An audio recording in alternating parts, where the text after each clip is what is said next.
Recently, MarketWatch asked an assortment of financial and economic types for what they consider to be the chart of the century. In other words, the chart that's been hugely influential to their perspective and positions. So here are some of the nominees for the chart of the century.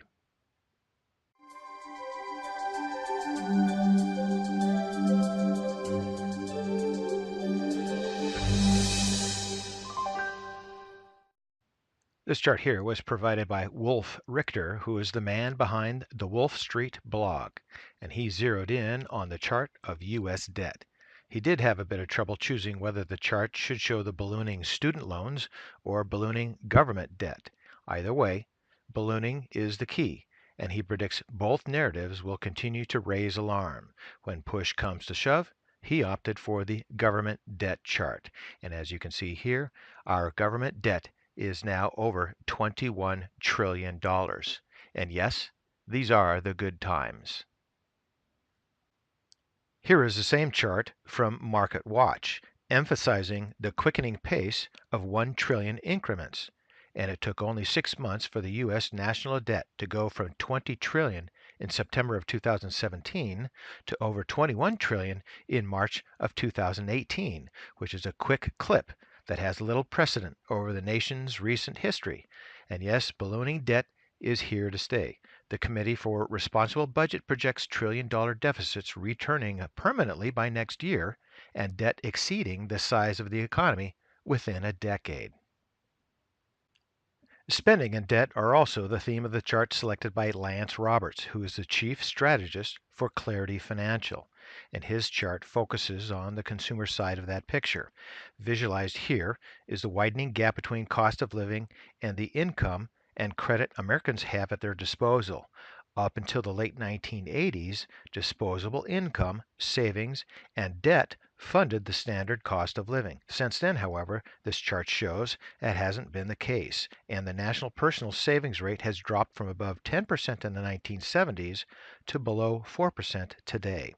And the widening consumer spending gap could have severe ramifications for the entire economy, according to Roberts.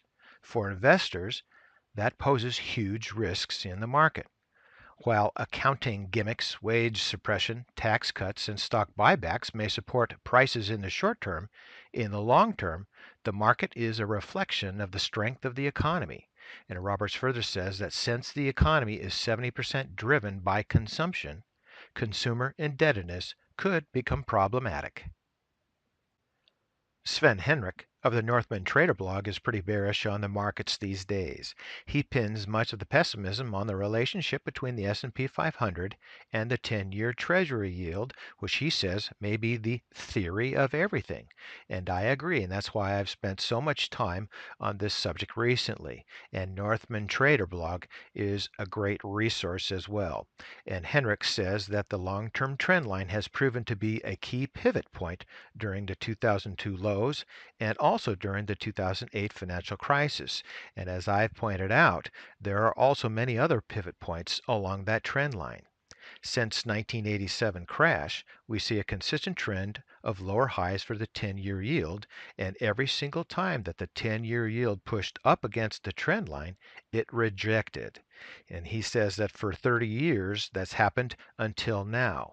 And if you take a look at the lower right portion of the chart, you see what he's talking about is where the 10-year yield is pushing up against and through that trend line.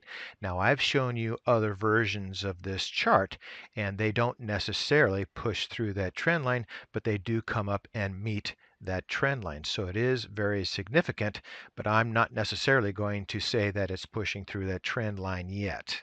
And he goes on to say that a significant shift is taking shape, and should the trend hold, it could have lasting impact on markets going forward. And he asks, can markets for the first time in 30 years sustain and advance without lower highs in the 10-year yield? And he also asks, instead, can markets advance in the face of potential higher highs in yields at a time when we have the highest debt to GDP ratio in generations? So this is definitely a very important subject, and we'll discuss this further in later videos. When econ professor Mark Perry, who is the man behind the Carpe Diem blog, first posted this chart on Twitter, it was hailed as stunning and one of the most important charts about the economy this century. And it is quite interesting. And you can see here that at the bottom of the chart, where you have TVs, toys, software, cell phone service, those items have been deflationary. Looking at the upper portion of the chart, you can see that the more expensive items have become hospital services, college tuition, textbooks, child care, medical care services, wages, and housing. So this is an interesting chart for a number of reasons, but when I'm going to take a look at some future potential investments, I'm going to be looking at those items in the upper portion of the chart. Where are you going to look? And so I ask the question, do you have a bullish view or a bearish view of the current market? I will give you charts showing each.